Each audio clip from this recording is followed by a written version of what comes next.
el caso índice que hubo en Colombia, es un caso de aquí en Cartagena y en el 8º piso de su hospital universitario. Un caso muy bien estudiado, pues salió publicado en una acta médica colombiana por allá en la década del 80. Cuando hablamos del virus de la inmunodeficiencia humana, obviamente es algo que nos cambió el mundo. Ustedes recuerdan ya que el doctor de la Vega les mencionó que una enfermedad que estaba casi, entre comillas, controlada, reapareció, que fue la tuberculosis. Recuerden ustedes que, bueno, esto no lo vivieron ustedes, pero en la década del 80 hubo un lema de la Organización Mundial de la Salud que decía el mundo sin tuberculosis para el año 2000. Y se apareció el VIH-Sida y se acabó ese lema. Vamos a mirar estos aspectos: historia, la epidemiología, la transmisión, el diagnóstico y algunas manifestaciones clínicas. No le voy a tocar tratamiento. ¿Por qué? Vamos a hacer después ejercicios de un tratamiento porque es un poquito complicado. Este es el continuum de la historia del VIH-Sida. Obviamente aquí yo no quiero resaltar sino desde 1981, cuando se comenzaron a describir los primeros casos de aparición de enfermedades oportunistas, en este caso el sarcoma de Kaposi y una neumonía, sobre todo en homosexuales de tipo intersticial, pues realmente no se sabía qué era lo que había ocasionado. Había sí ciertas cosas comunes, como la presencia de estas enfermedades en hombres que tenían sexo con hombres y también en pacientes que eran farmacodependientes, sobre todo de infecciones, de inyecciones intravenosas, farmacodependiente intravenosa. Posteriormente, en los 4 primeros años, posteriormente a la descripción, obviamente se identificó ya los 2 o 3 primeros años que era de etiología infecciosa, luego ya se vio la facilidad de transmisión a través de donantes sanguíneos y lo que hizo realmente establecer protocolos para estudiar rápidamente cómo se podía prevenir. Como muy similar a la pandemia, se desarrollaron muchos aspectos de la inmunología. Realmente antes del SIDA, la inmunología era mirada como algo necesario, probablemente muy metido en la investigación, pero su aplicación clínica no era tan evidente en todos los conceptos, y los conceptos se fueron desarrollando de manera rápida a raíz de esto por la necesidad de conocer todos los mecanismos que se afectaban. Esto siguió, y otro aspecto importante fue que ya en 1987 apareció el primer fármaco para tratar, pero era un fármaco que era el ácido budina. Se utilizó, pero con resultados espectaculares los primeros 2 o 3 meses, y posteriormente el paciente entraba en una fase otra vez de recaída y se vio que era un virus resistente. Posteriormente, en la década del 90, ya aparecieron otros antirretrovirales, se conoció mucho de la replicación viral, lo que utilizaba el virus para ingresar a la célula, la aparición de correceptores, y se desarrollaron moléculas que ya no se daban una, se daban 2 y 3, y en 1996 se estableció lo que se llama terapia antirretroviral altamente efectiva, que es lo que venimos utilizando hasta hoy día. ¿Esto qué ventaja tiene? Realmente, con la aparición de los primeros medicamentos, pues se logró una esperanza en el control de la enfermedad, más no la curación, y de ahí la farmacología se desarrolló, pero eso ya lo veremos nosotros en otro capítulo aparte. Epidemiológicamente, obviamente, esto es una gráfica que todavía mantiene vigencia, donde en África y en el sudeste africano está la mayor prevalencia de VIH-Sida. Posteriormente estamos en Asia y el oeste de África de manera muy similar, y Latinoamérica y de alguna parte de Europa y de Norteamérica tenemos una misma incidencia. Europa del Este y Asia Central un poco menos, y en el norte de África y el Medio Oriente mucho menos. Muchas veces inciden aquí en estos aspectos del Medio Oriente y el norte de África muchos aspectos religiosos. Podemos decir que al 2017 había 36.9 millones de personas que vivían con SIDA. en ese año aproximadamente 1.8 millones contrayeron. Y miren ustedes la tasa de muerte, que 940.000 fallecieron por SIDA, y muchos desarrollaron complicaciones asociadas a la enfermedad, por ejemplo, la misma tuberculosis o personas que tenían otro tipo de complicaciones. El 75% de las personas que vivían conocían su enfermedad. Sin embargo, hay un porcentaje bastante alto en algunos países de hasta llega a un 50-60% de pacientes que son portadores y no se conocen. En Colombia, la estimación aproximadamente entre adultos y jóvenes viviendo hoy día a 2020 casi de 200.000 personas. La población más afectada entre los 15 y los 49 años. O sea, las etapas más productivas. Si nosotros miramos la causa de muerte, generalmente mucho más alta, sobre todo cuando el paciente tiene mayor de 15 años, a pesar de que se afinan los métodos diagnósticos, un 50% no sabe el diagnóstico y otro porcentaje muy similar no reciben el tratamiento. La distribución porcentual en Cartagena realmente de pacientes entre infecciones asintomáticas con VIH, SIDA o que mueren realmente ha ido increciendo en los últimos años. Pero no tanto el paciente que tiene el SIDA, el cuadro florido, sino el paciente portador. Y eso tiene realmente una explicación. Probablemente ya hay programas más establecidos en detección de pacientes, los exámenes de manera rutinaria por el estigma. Y además, el otro aspecto importante también es que hay un sector de población que anteriormente no tenía acceso a los antirretrovirales, pues obviamente ya lo tiene. Miren ustedes los grupos de edad más comprometidos desde los 15 años hasta los 55, 60 años, sobre todo teniendo en cuenta que es la edad productiva, pero es la edad también donde las relaciones sexuales se hacen más frecuentes. Esto es una enfermedad de transmisión sexual, tiene varias vías de transmisión. El virus del SIDA es un retrovirus de su familia lentivirus. Hay dos tipos, VIH1 y VIH2. O virus tiene su genoma, etcétera, donde hay ciertas proteínas que son importantes para la unión del virus a la célula. En este caso tenemos las proteínas de la envoltura como la GP120 y la GP41 que sirven para adherirse a la célula e internalizarse al interior. Luego hay otras proteínas, el core como la P24, también la transcriptasa reversa, que tiene mucho que ver con la replicación viral.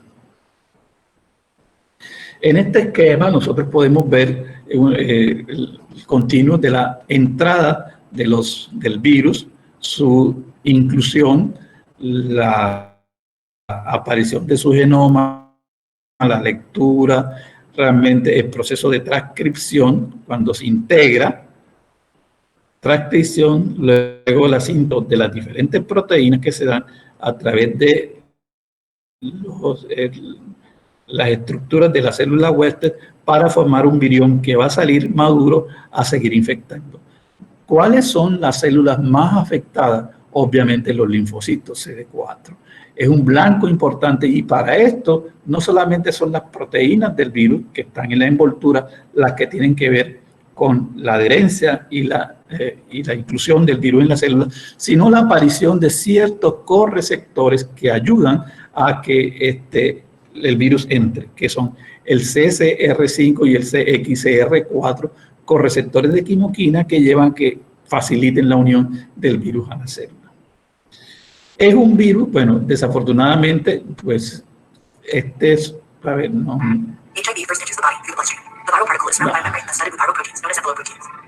No, este es un video, no puedo pasárselo, no me dio para ver, que muestra de manera dinámica el ingreso de la célula cómo se replica, cómo se incluye genoma, luego cómo se acoplan las células al virión. Les prometo que buscaré en el espacio cuando le hable de tratamiento, ya tenerlo fácil, porque pues no me dio acá en el computador. Esta es una manera esquemática de lo que nos pasa cuando el paciente hace una infección viral. Si ustedes pueden ver en rojo, esta línea roja que vamos siguiendo es la cantidad de virus que ocurre en días y semanas hasta años cuando es la infección. Desde el punto cero hasta el ingreso hay un aumento abrupto de la carga viral y posteriormente entre la sexta y novena semana, o sea, aproximadamente el mes y medio, 2 meses, cae nuevamente con un aparente control inmunológico. Esta etapa aguda que va en los primeros 3 meses, muchas veces en este tipo me gusta bastante el tracto gastrointestinal.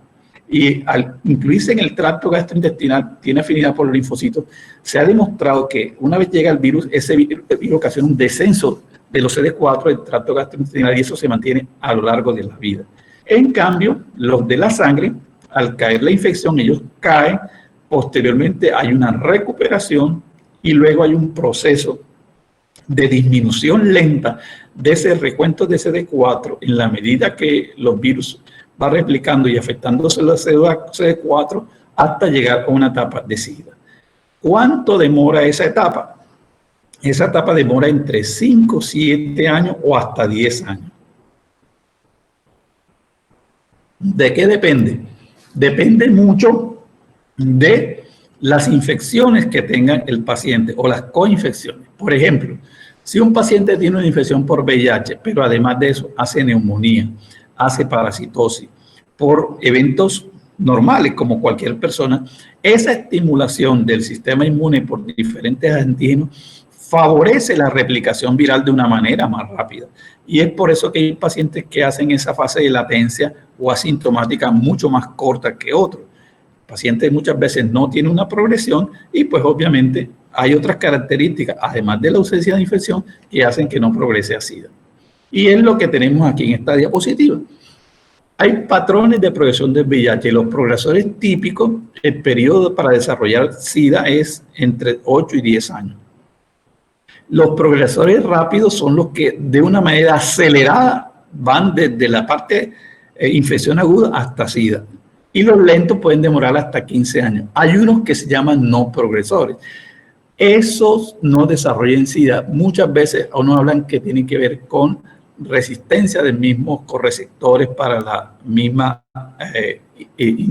inclusión del mismo virus que puede no afectar tanto los recuentos de CD4. Hay pacientes que se llaman controladores élites. ¿Cuáles son los pacientes controladores élites? Que uno detecta que son positivos, le hace una carga viral, o sea, hace la cuantificación de lo que tenga el virus y encuentra que tiene menos de 50 copias por mililitro, sin tratamiento, o sea, sin ninguna terapia antirretroviral mínimo durante un año. Y los controladores virémicos, que se llaman, que tienen menos de 2.000 copias sin tratamiento antirretroviral. O sea, el concepto que se tenía, que toda infección por VIH-Sida generalmente iba inexorablemente a la muerte, en algunos pacientes no da. No es que ellos curen el SIDA, sino muchas veces son controladores élites o virémicos o no son no progresores. Ahora, la transmisión, obviamente, esto parece muchas veces que uno no lo sabe, pero sí, la infección a través de la mucosa, sea por sexo anal insertivo o receptivo, a través de la mucosa vaginal, del glande, la oral, las conjuntivas o las vías digestivas. Por eso hay que tener en cuenta siempre, cuando ustedes sospechen que el paciente puede tener alguna enfermedad de transmisión sexual, explorar los hábitos o las costumbres sexuales que tenga el paciente. Lo otro es la percutánea, sea por transfusiones de sangre de mala calidad, que todavía lo existen, o en drogaditos las jeringas compartidas. Ahora, una cosa de las cuales nosotros los médicos debemos tener muy presentes son los accidentes laborales, o sea, sobre todo cuando se está utilizando agujas, elementos cortopunzantes, para lo cual tenemos que tener mucha precaución. Sin embargo, hoy día la medicina ha progresado donde se han minimizado los recursos, pero no quiere decir que no perdamos la parte preventiva. Y otro aspecto importante son los tatuajes. Hoy todo el mundo quiere tener un tatuaje. Y una de las cosas que tienen que tener en cuenta siempre es dónde se hacen los tatuajes y con qué se los hace. Muchos pacientes uno les pregunta, ¿y dónde te hiciste ese tatuaje? En una oficina, sin los métodos de aseo, etcétera. O dicen siempre, doctor, yo estoy seguro que utilizaron elementos que estaban estériles, que lo abrieron en mi presencia, pero a veces la manipulación de las agujas, de los elementos que utilizan para teñir, para utilizar los tatuajes, están contaminados y eso hay que tenerlo muy presente. El otro aspecto importante es la transmisión madre-feto, la transplacentaria, periparto en la lactancia. Idealmente una paciente que tiene VIH no controlado no debe lactar el paciente, pero fíjense ustedes que en África eso no en ciertas poblaciones donde los niños se morían más de diarrea, pues obviamente no se le da esta prevención. Pero sí, por ejemplo, es muy conveniente cuando ustedes pasen por ginecología, lo van a ver de sospechosa, utilizar medicamentos para prevenir esa transmisión madre-hijo. Obviamente, cuando analizamos la probabilidad a través del método de transmisión, la transfusión sanguínea es la que más tiene oportunidad para contraer el VIH. Fíjense ustedes la posibilidad de riesgo de 9.250 por 10.000 exposiciones. En comparación al compartir aguja o percutáneo, que es de 63 o 23 por 10.000 exposiciones. Y de las actividades sexuales, las relaciones sexuales, el que más tiene riesgo es el coito anal receptivo, es de 138 por 10.000 exposiciones. Más no, las otras no quiere decir que no sea significativa, sí lo son, pero el riesgo es mucho más bajo. Y no quiere decir que nosotros tengamos sexo inseguro. Sexo seguro es mejor tener porque realmente la única manera de prevenir en un paciente que tiene VIH con una pareja seronegativa o desconozcamos el estado de la pareja con quien está, si es una pareja ocasional, es la utilización del condón. Por eso yo siempre les digo a ustedes, y se lo digo en clase, ustedes cuando se consigan una pareja, pídanle su VIH. Ahora, otros riesgos que son insignificantes es la mordedura o transmitirlo a través de la expectoración. Una cosa que es importante, siempre uno como médico debe protegerse los ojos, porque es un sitio, si un accidente le cae en la conjuntiva, puede ser una manera de transmisión. Ahora, el diagnóstico obviamente se hace por métodos serológicos, por ELISA, hay diferentes ya generaciones. Las primeras que se utilizaron fueron primera y segunda generación, que utilizaban anticuerpos IgG para VIH. Ya los de cuarta generación y ya más sofisticados están detectando los anticuerpos IgG, IgM y el antígeno P24. Eso nos da una mayor especificidad cuando uno tiene una sospecha de infección por VIH-Sida. Ahora, el Ministerio de Salud anteriormente debía una regulación donde decía, para uno tener diagnóstico de VIH-Sida en un paciente, es preferible tener una prueba positiva, además confirmarlo con Western blot y hacerle la carga viral. Hoy día uno no puede hacer diagnóstico, o no debe hacer diagnóstico solamente con el Western blot. Ya se hace diagnóstico con 2 pruebas de ELISA de diferentes marcas de cuarta generación o mucho más. Si nosotros tenemos una prueba positiva, le mandamos a repetir con otra técnica de cuarta generación. Si nos sale positiva, obviamente ya uno dice el paciente tiene VIH.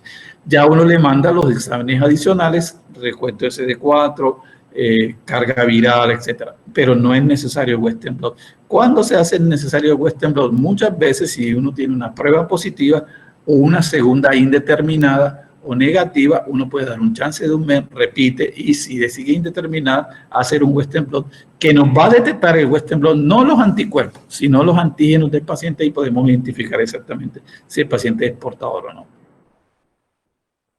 La especificidad, obviamente, de una prueba es mucho más al de 98 o 99% cuando tienen las dos. Ahora,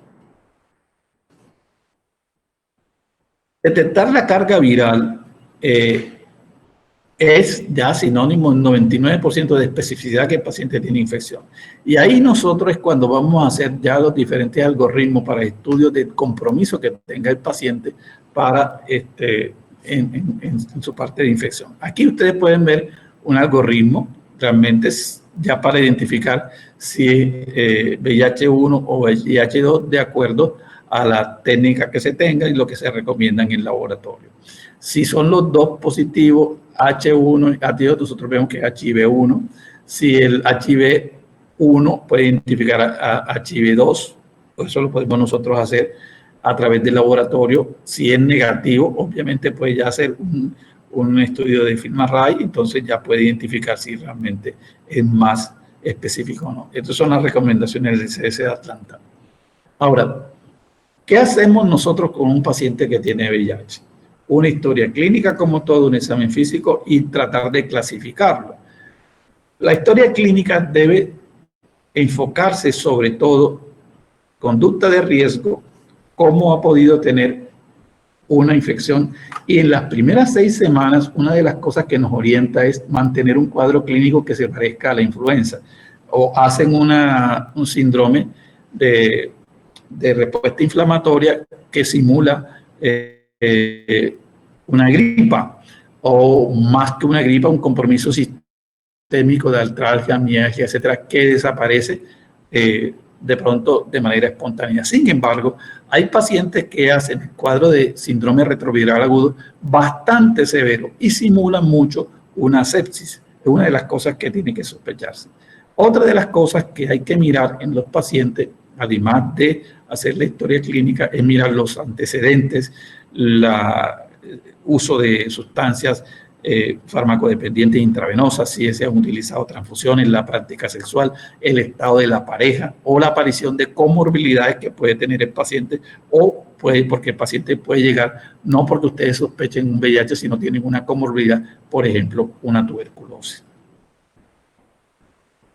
Síntomas generales, como les dije, pueden ser sistémicos, pérdida de peso, fiebre, escalofrío, afección gastrointestinal o respiratoria, puede haber compromiso neurológico o alteraciones del sistema linfoide con adenopatías múltiples, o si hay una enfermedad más acentuada con compromiso de la piel, ulceraciones, etc. Al examen físico vamos analizando de arriba a abajo y miramos los paraclínicos, los que están relacionados con el VIH y los que están relacionados con enfermedades oportunistas. Y como el VIH es una enfermedad de transmisión sexual, debemos hacer estudios para todas las enfermedades de transmisión sexual. La clasificación se da de acuerdo a el recuento de CD4. Generalmente los CD4 en la etapa 1 son mayores de 500, en la etapa 2 entre 200 y 499 y la etapa 3 en la etapa menor de 200. Esto fue importante muchas veces anteriormente para decidir tratamiento. Hoy día no tanto para tratamiento, sino para uno tener una noción de cómo está el paciente, asociándolo a las comorbilidades que vamos a ver. Porque anteriormente decía, solamente se pone tratamiento a los que tienen CD4 por debajo de 200. Hoy día a todo paciente que tenga infección por VIH se justifica tratamiento. Cuando hay un síndrome retroviral agudo, los síntomas que puede presentar, como les dije, son del 50-60% de los casos. Miren ustedes lo inespecíficos que son: fiebre, adenopatía, rash, mialgia, diarrea. Podemos encontrar visceromegalia o mugues oral, que es el hongo, o síntomas neurológicos. Pero esto no es específico de VIH. En cualquier infección viral aguda se puede presentar.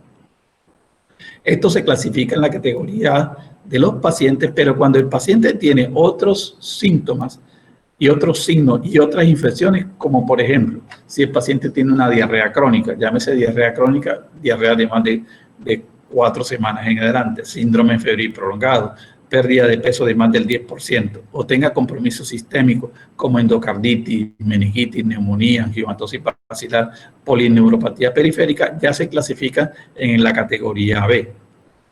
Y las que están en la categoría C prácticamente son los que se llaman categorías o enfermedades definidoras de SIDA, que van desde infecciones inflamatorias, enfermedades infecciosas o apariciones tumorales, infecciones bacterianas recurrentes, micosis como la criptococosis, coccidiomicosis, infecciones virales como el citomegalovirus, encefalopatía por VIH, linfomas, que puede ser de cualquier tipo, o la aparición de lesiones degenerativas como lo que se llama leucoencefalopatía multifocal progresiva por efectos que tiene el virus en el sistema nervioso central. Otras de las infecciones, recuerden que yo les dije que al principio que los primeros casos eran infecciones como sarcoma de Kaposi, como lesiones tumorales, o infecciones por aquello que en ese entonces se llamó Pneumocystis carini, que se consideraba un parásito, hoy día es un hongo y se conoce como Pneumocystis jirovecii.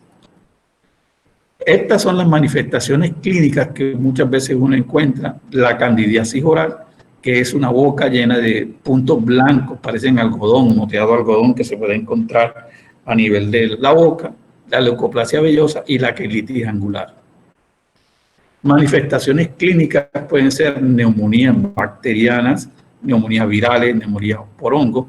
En la neumonía bacteriana, obviamente, van desde las agudas, como gérmenes como el hemófilo influenza, el neumococo, la pseudomonas, o crónica como la tuberculosis, que es 10 veces más frecuente que en la población común. Y en hongo, el criptocococo, que también puede producir meningitis, también puede afectar acá, o las neumonías virales, como por ejemplo el citomegalovirus. Las manifestaciones clínicas pueden presentarse como un síndrome meningio. Piensen ustedes, la sífilis y el criptococo generalmente esto se presenta como una meningitis crónica.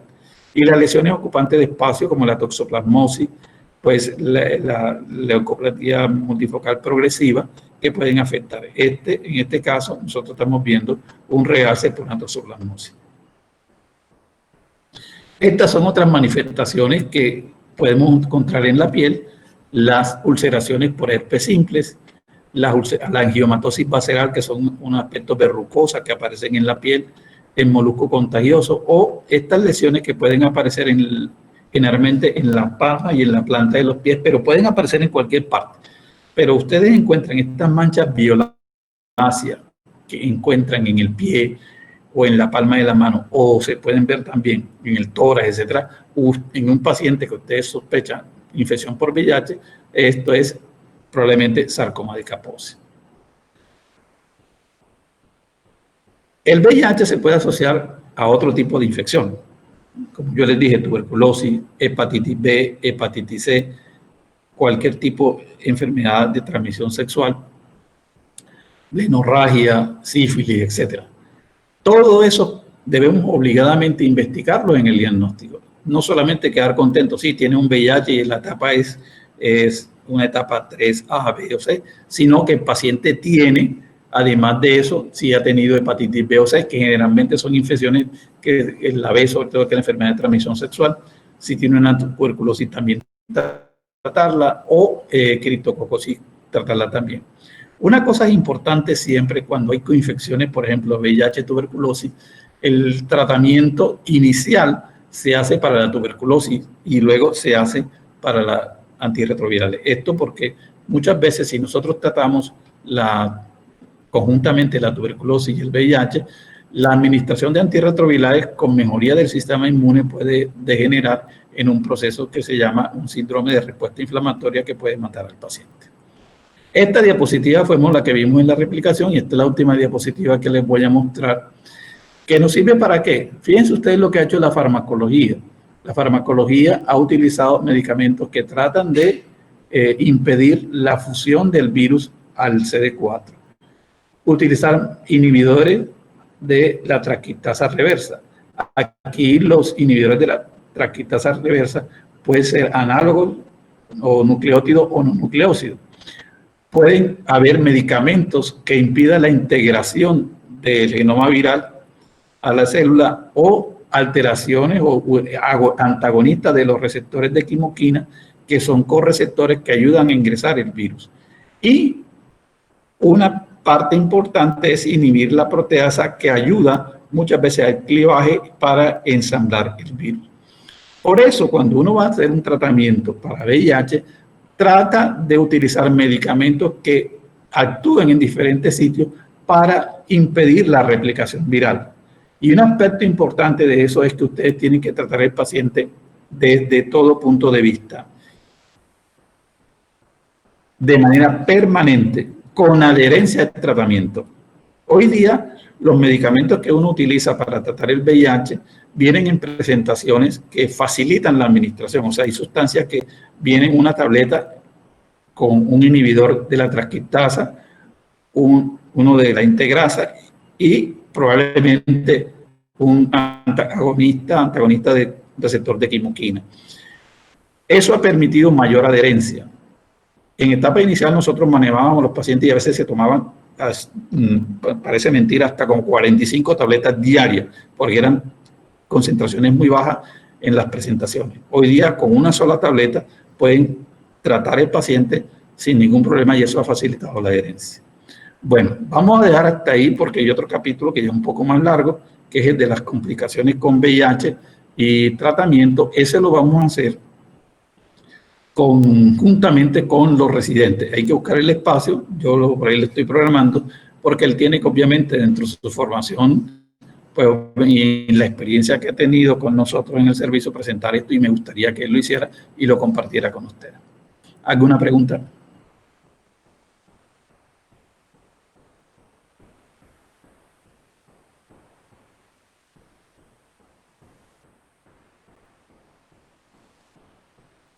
No, profe, listo, muchas gracias. Bueno, pues, entonces, a los del Club de Revista, en media horita nos encontramos, 9:15.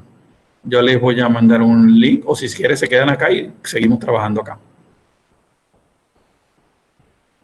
Bueno, profesor, ¿Cómo quieren los del Club de Revista?